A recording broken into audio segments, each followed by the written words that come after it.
할렐루야. 잘 오셨습니다. 우리 한번 인사하도록 하겠습니다. 잘 오셨습니다. 은혜 받읍시다. 은혜 받읍시다. 날씨가 많이 풀렸습니다. 그렇죠? 날씨가 오늘은 20도가 훨씬 더 넘어간다고 합니다. 환절 중에 여러분 감기 조심하시길 바랍니다. 저는 지금 목 상태가 많이 안 좋아서 설교하는데 좀 듣기 좀 안 좋으시더라도 이해를 좀 부탁을 드리도록 하겠습니다. 오늘은 우리 빌립보서 4장의 말씀을 가지고 어떤 환경에 처해 있을지라도 라는 제목으로 함께 말씀을 나누기 원합니다.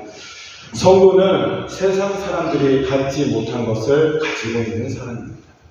세상 사람들은 가지고 싶어도 가질 수가 없는 것을 가지고 있습니다. 또 아무리 준다고 해도 세상 사람들은 이거 받으려고 하지 않는다는 겁니다. 우리는 하나님께 받은 아주 소중한 것을 간직하면서 살아가고 있는 존재라는 사실입니다.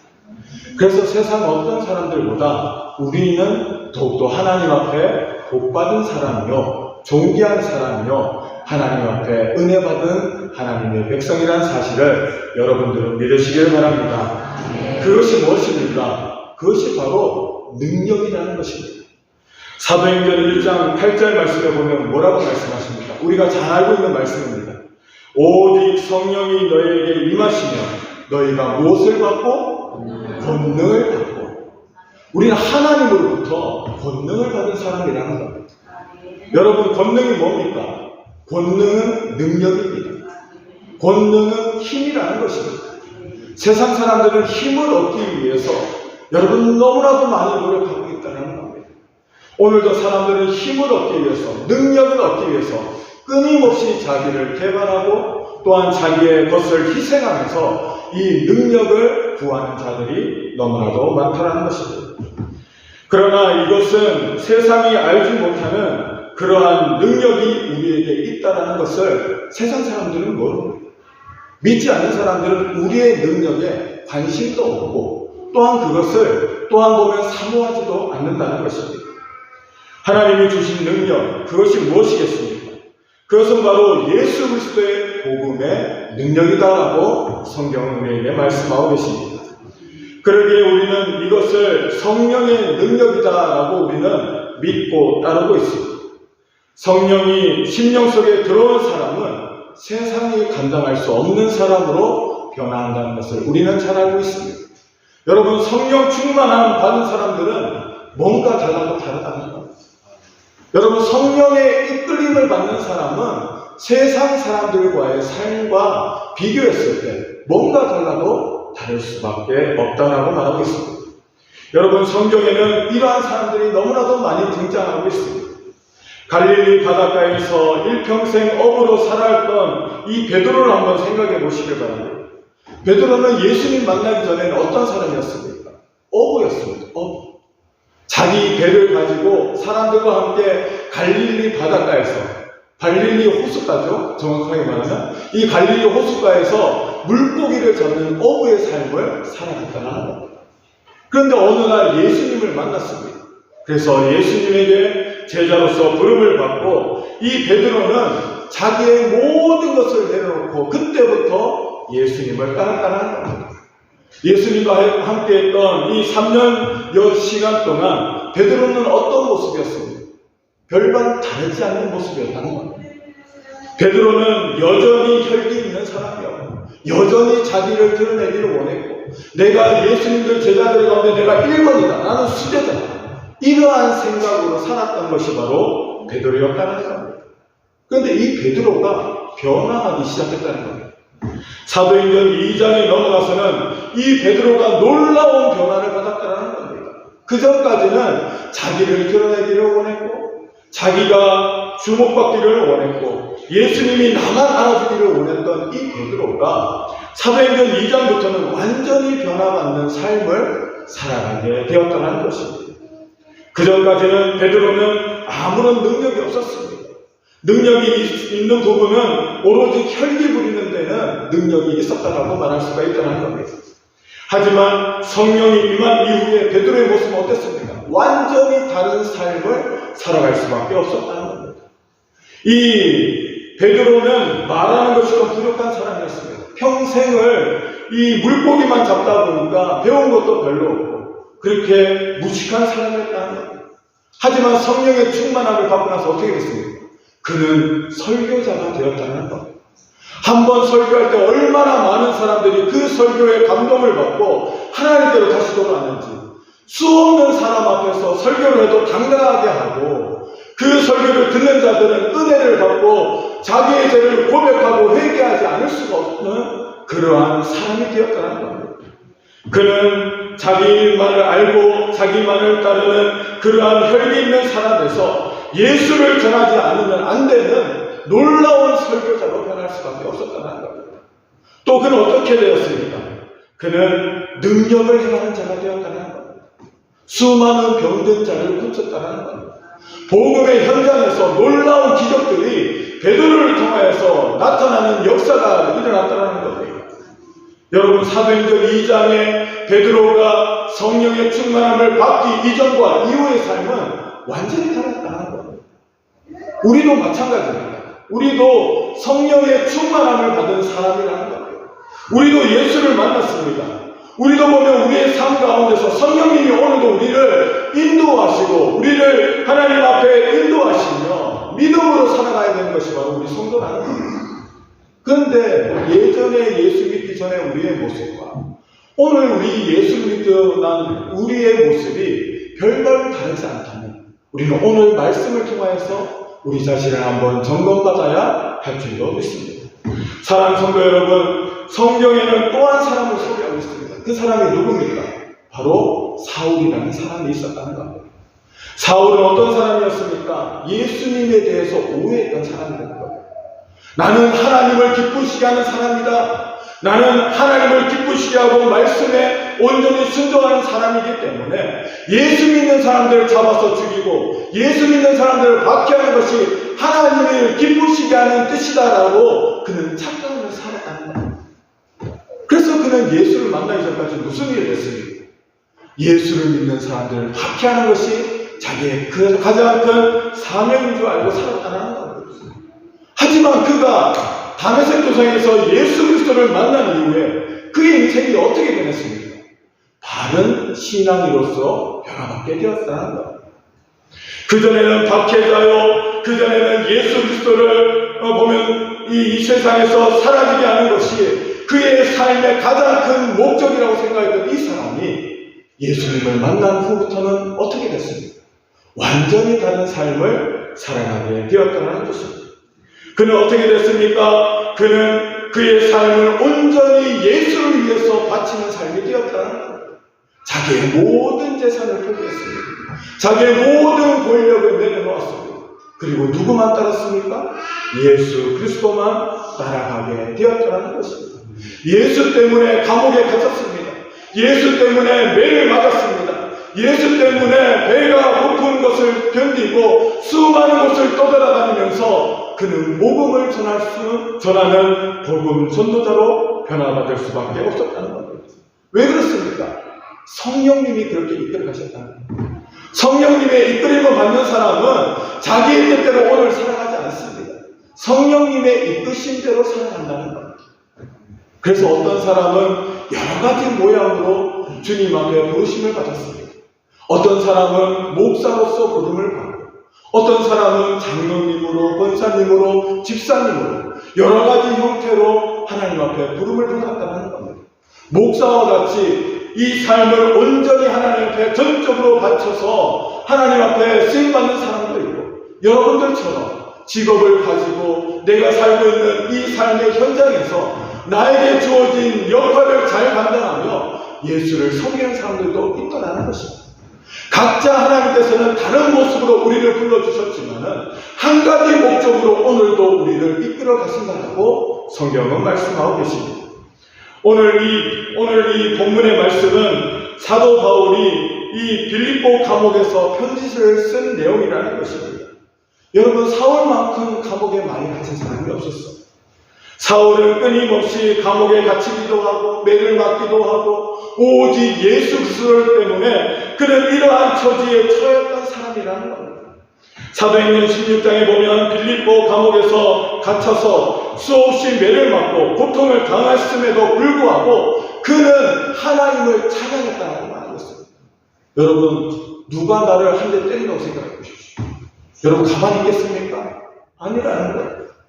이 사도 바울은 자기가 예수 그리스도를 전한 이유 때문에 수많은 매를 맞고 수많은 고통을 당하며 감옥에 갇히는 처지에 있었음에도 불구하고 지금 뭘 하고 있습니까? 그는 지금 찬양하고 있다는 거예요. 내가 매를 맞아도 주님, 나는 주님을 찬양합니다. 내가 욕을 먹어도 나는 주님을 찬양합니다. 주님께서 나에게 주신 은혜와 사랑과 생명에 비하면 이것은 아무것도 아닙니다. 나는 주님을 찬양합니다. 지금 감옥에서 하나님을 찬양하고 있다는 것입니다. 그때 어떤 일이 벌어졌습니까? 지진이 일어났다는 겁니다. 지진이 일어나고 옥문이 활짝 열리게 되었다는 겁니다. 제가 저 터키에 있는 이 빌립보 지역에 갔을 때 이 사도 바울이 갇혀있던 그 감옥에 가봤습니다. 가보니까 감옥이 너무너무 형편이 없어요. 이미 몇천 년 지났지만은 그 감옥이 얼마나 협소한지 모릅니다. 꼭 굴과 같아요. 굴에다가 앞에는 철문만 달아놓는 그런 감옥인데 거기에서 여러분 사도 바울이 하나님 앞에 그 밤에 간 이 죄수들이 듣는 가운데 하나님을 찬양했다. 매를 맞아도 찬양하고 어떠한 환경에 처해도 찬양하고 하나님 아버지 앞에서 영광을 돌리는 이 사도 바울과 실라의 모습 가운데 여러분 무슨 일이 벌어졌다고 합니까? 지진이 일어났다는 겁니다. 지진이 일어나서 그 옥문이 모두 다 활짝 열려버리게 되었습니다. 그 옥을, 감옥을 지키고 있던 간수장이 그 모습을 보고 어떻게 됐습니까? 그는 스스로 목숨을 끊으려고 했습니다. 왜 그렇습니까? 그 당시에는 죄수들이 탈옥을 하는 그 책임을 누가 지느냐? 간수장이 질 수밖에 없었다는 겁니다. 그래서 스스로 목숨을 끊으려고 한 그 순간에 사도 바울이 급하게 불렀다는 겁니다. 간수장이여 그렇게 하지 마십시오. 우리가 모두 다 여기 있습니다. 우리가 모두 도망가지 않고 여기 있으니 당신의 생명을 보존하십시오. 라고 이야기했다는 거예요. 그리고 그 간수장이 사도 바울에게 이야기했다는 겁니다. 내가 어떻게 해야지 구원을 받습니까? 내가 어떻게 해야만 구원을 받겠습니까? 라고 말했을 때 그때 사도 바울이 뭐라고 말했습니까? 주 예수를 믿으라. 그리하면 너와 내 집이 구원을 얻으리라. 이 고백이 있었잖아요. 하나님 앞에서 성령 충만하여서 어떠한 환경 가운데 있다 할지라도 낙심하지 않고 기도하고 하나님을 바라보니 여러분 옥문이 열리는 기적이 일어났습니다. 지진이 발생하여서 여러분 그 옥에서 나올 수 있는 그러한 은혜를 입었다는 겁니다. 여러분 우리도 이러한 은혜를 입기를 원하지 않으십니까? 우리의 삶 가운데 정말 놀라운 기적을 체험하고 싶지 않으십니까? 여러분 어떠한 환경에 처해 있다 할지라도 하나님 앞에 낙심하지 말고 기도하시길 바랍니다. 찬양하시길 바랍니다. 하나님만을 바라보며 의지하며 나아갈 때 하나님께서는 우리 가운데 놀라운 기적을 보여주실 줄로 믿습니다. 사랑하는 성도 여러분, 이 9장의 사울이 16장에서 그 바울로 변화받게 되었다는 겁니다. 어떻게 그렇게 놀라운 변신을 할 수 있습니까? 우리는 이것을 알아야만 한다는 것입니다. 성령의 능력으로 우리를 또한 하나님께서는 오늘 바울과 같이 우리를 변화시켜 주시겠다라고 말씀하고 계신다는 것입니다. 구체적으로 말하면 성령은 세상이 감당하지 못하는 능력을 소유하게 하신다라고 말씀하고 있습니다. 이 세상이 감당하지 못하는 능력, 이 능력이 과연 무엇이겠습니까? 그것은 바로 인간의 인생관을 변화시켜 주시는 능력이라는 겁니다. 인생의 목표가 달라지는 능력입니다. 인생의 세계관이 변하는 그러한 능력이라는 겁니다. 인생의 재물관이 변하는 것이 바로 이 능력이다라고 성경은 말씀하고 있습니다. 그것뿐이겠습니까? 어떠한 환경에 처해도 여러분 그것에 적응할 수 있고 승리할 수 있는 능력, 이것이 바로 세상이 감당하지 못하는 자들의 능력이다라고 성경은 말씀하고 있습니다. 여러분 초대교회 사람들이 얼마나 박해 가운데 살았습니까? 그들이 살 곳이 없어서 땅을 파고 땅에서 땅굴을 파서 이 땅 지하 5층, 10층 높이의 그 깊이에 그 땅에서 몇십 년을 살았다고 합니다. 그들이 어떻게 자기의 모든 것을 버리고 자기의 모든 이 누려할 것들을 내려놓고 어떻게 그러한 삶을 살아갈 수 있었습니까? 그것은 바로 성령의 능력을 받았기 때문이다 라고 말씀하십니다. 오늘 봉독한 본문을 통하여서 사도 바울이 환경을 변화시키는 것이 무엇인지 우리에게 말씀하고 계십니다. 사도 바울은 빌립보서를 감옥에서 갇힌 상태로 기록하였습니다. 그럼에도 불구하고 그는 오히려 밖에 있는 성도들에게 위로와 권면의 말씀을 하고 있다는 겁니다. 우리 안에 항상 기뻐하라, 내가 다시 말하노니 기뻐하라라고 성도들을 이렇게 권면하고 위로하고 있다는 것입니다. 주 안에서 기뻐하라는 겁니다. 지금 너희들이 처지, 내가 어떤지 내가 잘 안다. 네가 예수를 믿어서 어떠한 박해를 받고 있는지 내가 너희 처지 너무나도 잘 안다. 하지만은 내가 기뻐하는 삶을 살아라. 주님 안에 있을 때 기뻐하는 삶을 살아갈 수 있다 라고 지금 성도들의 권면하고 있다는 것입니다. 이것이 바로 세상이 줄 수 없는, 세상이 알지도 못하는 능력이다라고 성경은 말씀하고 계십니다. 오늘 우리는 하나님이 우리에게 주시는 이 능력을 소유하는 성도들이 되어야 할 줄로 믿습니다. 오늘 우리 장로님께서 얼마나 기도를 잘하셨는지 모릅니다. 기도하는 내용 가운데 우리가 얼마나 위로받기를 원하고 우리가 하나님의 능력받기를 원하고 살아가고 있습니다. 우리는 이 세상에서 우리의 능력으로 살아갈 때 여러분 한계에 도달할 수밖에 없습니다. 우리는 넘어지고 쓰러질 수밖에 없는 우리들의 연약한 존재이지만 하나님께서 오늘도 우리와 함께 해주신다면 하나님께서 분명히 우리의 삶을 변화시켜 주시겠다라고 오늘도 말씀하고 계신다는 것입니다. 그렇다면 오늘 우리는 어떠한 능력을 우리는 하나님 앞에 받아야만 하겠습니까? 첫 번째로는 비천한 환경 속에서도 적응할 수 있는 능력을 우리는 받아야 할 줄로 믿습니다. 오늘 본문 말씀 12절 말씀에 보면은 비천이라는 단어가 나옵니다. 이 비천이라는 단어의 뜻은 내려 누르다, 굴욕을 주다, 멸시하다라는 그러한 뜻을 가지고 있는 단어입니다. 다시 말해서 누군가에 의해서 억압을 당하고 굴욕을 당하고 심지어 사람 취급을 받지 못하는 상황이 닥칠지라도 그런 상황 속에서도 결코 자포자기하지 말라라는 그런 의미가 있다는 겁니다. 여러분, 우리의 삶이 때로는 비천하다고 여겨질 때가 얼마나 많습니까? 다른 사람이 알아주지 못하고 다른 사람과 비교할 때 내 삶이 너무나도 비천하다고 여겨질 때가 한두 번이 아닙니다. 목사는 뭘 비교하는 줄 아십니까?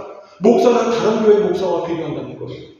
다른 교회 큰 교회 목사님들, 나랑 똑같은 동기인데 어떤 목사님은 큰 교회에서 많은 성도님들과 함께 신앙생활하는 사람들이 있어요. 근데 어떤 분들은 저보다 더 어려운 환경 가운데서 정말 고생하면서 눈물을 흘리면서 목회하는 분들도 계신다는 거예요. 제가 누구를 보면서 목회를 해야 되겠습니까? 저보다 더 어려운 분들을 보면서 목회를 해야 되는데 제 눈은 자꾸만 어디로 가느냐? 더 많은 성도, 더 좋은 교회, 더 많이 누릴 수 있는 목회의 길을 바라보면서 살아가고 있다는 거예요. 여러분, 왜 사람이 불행합니까? 비교하게 되는 거예요.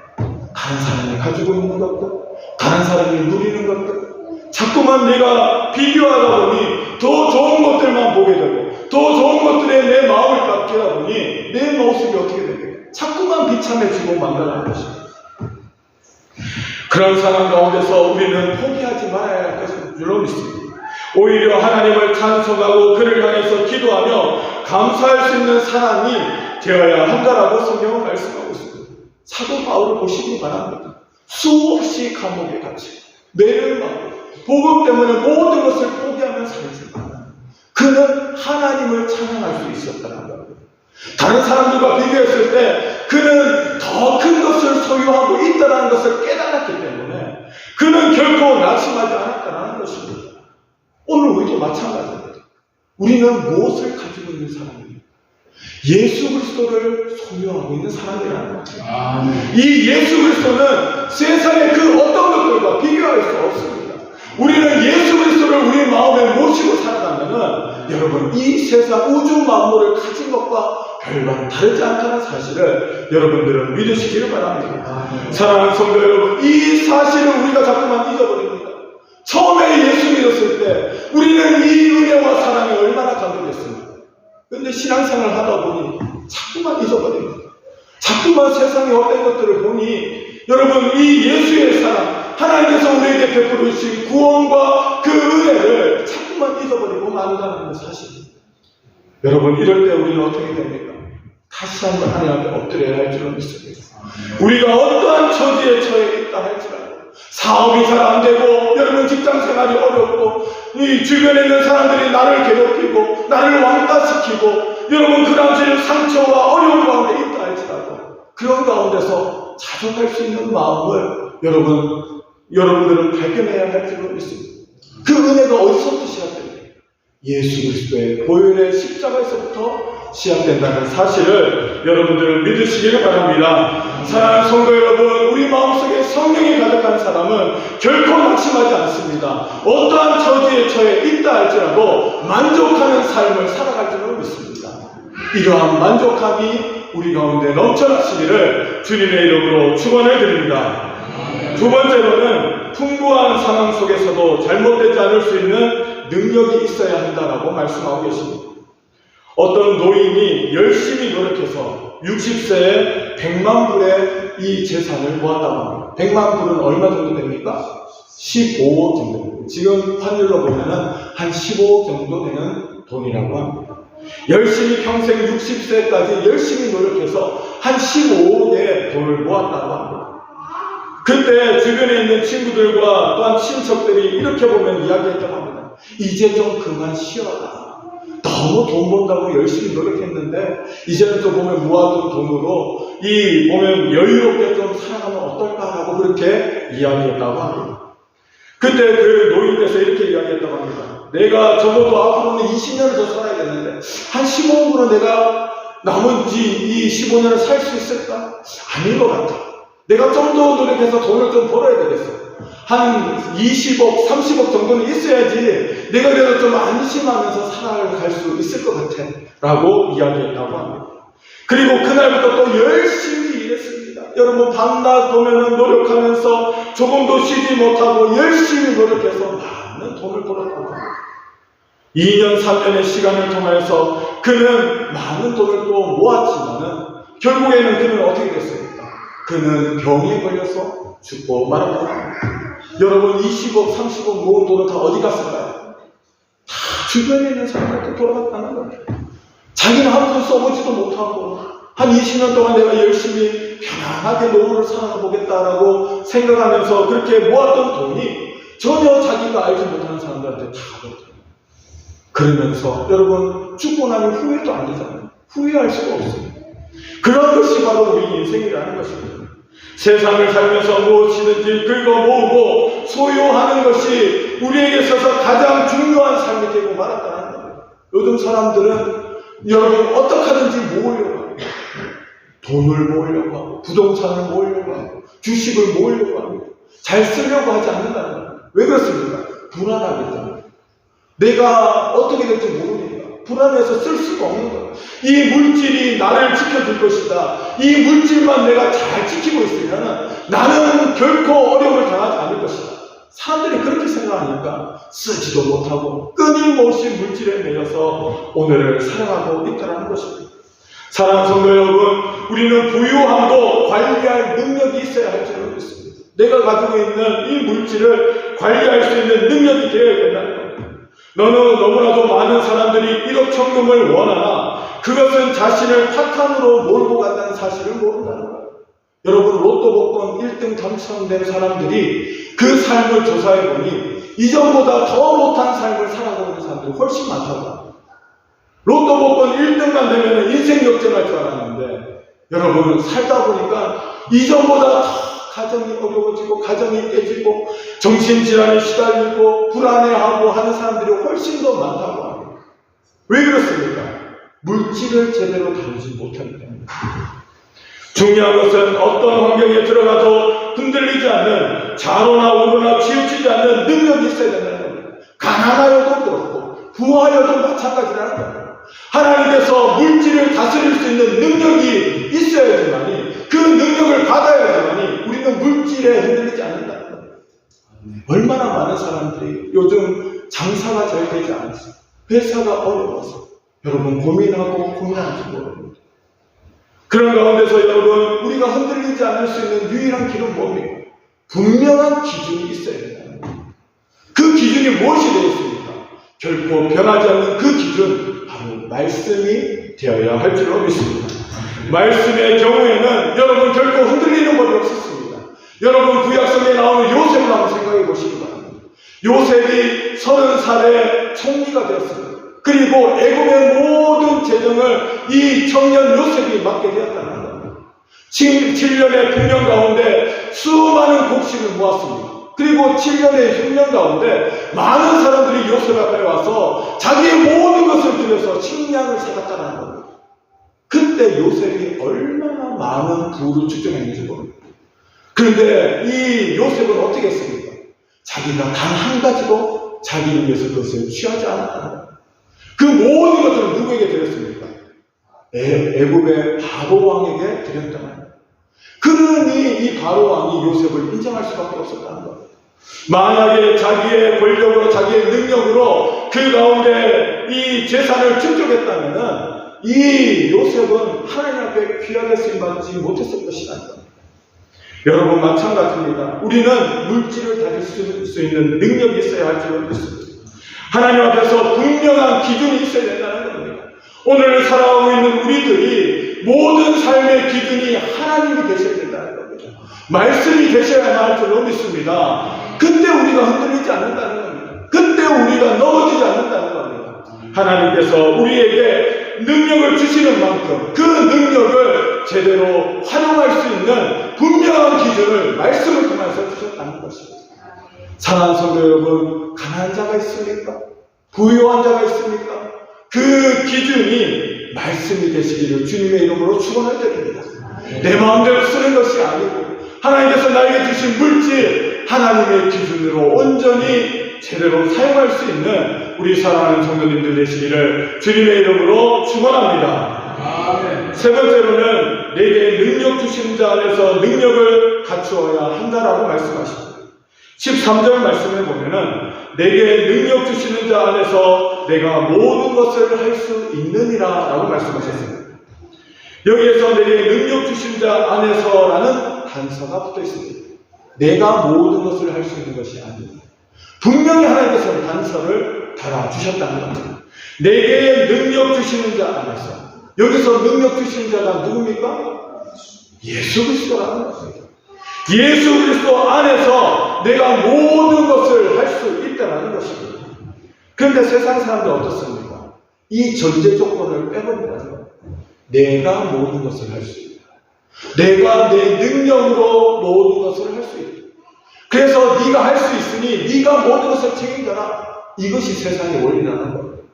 여러분, 마귀가 하와를 유혹할 때 뭐라고 말했습니까? 야, 저기 있는 선악과 먹어봐. 저거 먹으면 너도 하나님처럼 될 수 있어. 그 말은 무슨 의미를 담고 있습니까? 저것만 먹으면은 너 하나님 간섭 없이도 너 마음대로 살아갈 수 있어. 이 뜻이에요. 사람은 누구나 이 마음을 품고 살아갑니다. 하나님 없이 내 마음대로 내 뜻대로 살아가고 싶은 욕망이 우리 가운데 있다는 거예요. 이 아담과 하와의 후손들은 이러한 마음을 이 마음속에 오늘도 품고 살아가고 있습니다. 누구에게나 이 마음이 있다는 거예요. 죄악 가운데 사는 것이 바로 여기에 뿌리를 두고 살아가고 있다는 거예요. 그래서 오늘도 사람들은 이 나폴레옹 컴플렉스 가운데 살아가고 있습니다. 나폴레옹 컴플렉스가 무엇입니까? 내가 모든 것을 할 수 있다라는 그러한 확신 가운데 살아가는 사람. 나에게는 내 사전에는 불가능이 없다. 이렇게 말하는 사람들이 얼마나 많은지 모릅니다. 나는 많이 배웠고, 나는 많이 가지고 있고, 나는 능력이 많고 뛰어나고, 나는 다른 사람과 다르다. 그래서 내 사전에는 불가능한 것이 없어. 이 나폴레옹 컴플렉스 가운데 살아가는 사람들이 얼마나 많은지 모릅니다. 여러분, 이 나폴레옹이 마지막 말년을 어떻게 보냈습니까? 그는 전쟁에서 패하고 나서 작은 외딴 섬에 귀향을 하게 됩니다. 아무도 알아주지 않는, 아무도 그 사람을 돌아보지도 않는, 찾아오지도 않는 외딴 섬에 갇혀서 그는 쓸쓸히 말면에 혼자 죽어갔다는 것. 한때는 유럽을 제패했던 나폴레옹, 저 러시아까지 쳐들어갔던 그 나폴레옹이 전쟁에서 이 실패하고 나자 그는 하염없이 멀리 쫓겨갈 수밖에 없었다. 그 사람이 아무리 내 사전에 불가능이란 없다라고 외친다 할지라도 누가 한 사람 그 이야기를 들어주는 사람 없이 쓸쓸하고 외롭게 그 인생을 마감할 수밖에 없었다는 겁니다. 여러분, 세상 사람들의 말로는 이런 겁니다. 내 사전에 불가능은 없다. 나는 모든 것을 할 수 있다. 그렇게 떵떵거리던 사람들이 말로는 어떻습니까? 너무나 비참한 말로를 맞이할 수밖에 없다는 겁니다. 하지만 우리 믿는 사람들은 어떻습니까? 내가 예수 그리스도 안에 있으면, 내게 능력 주시는 자 안에 있으면 내가 모든 것을 할 수 있다라는 고백이 우리 가운데 있는 줄로 믿습니다. 그 고백을 통하여서 여러분들은 모든 일을 할 수 있는 존재라는 겁니다. 내가 예수를 의지하지 않고 있기 때문에, 내가 예수님 없이 뭔가를 좀 해보려고 하기 때문에 안 되는 거예요.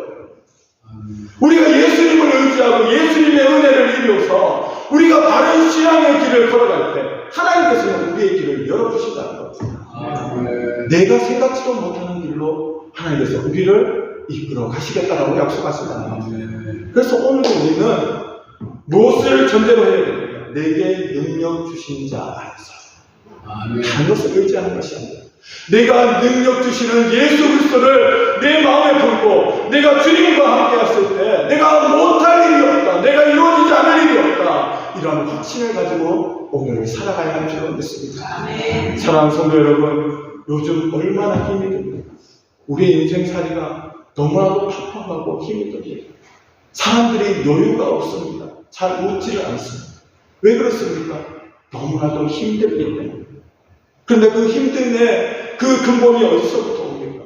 내가 모든 것을 해결하려고, 내 능력으로 뭔가를 이루어가려고 하는 그러한 죄의 뿌리에 있다는 사실을 여러분들은 기억하시기 바랍니다. 그래서 오늘도 우리는 기도하기 원합니다.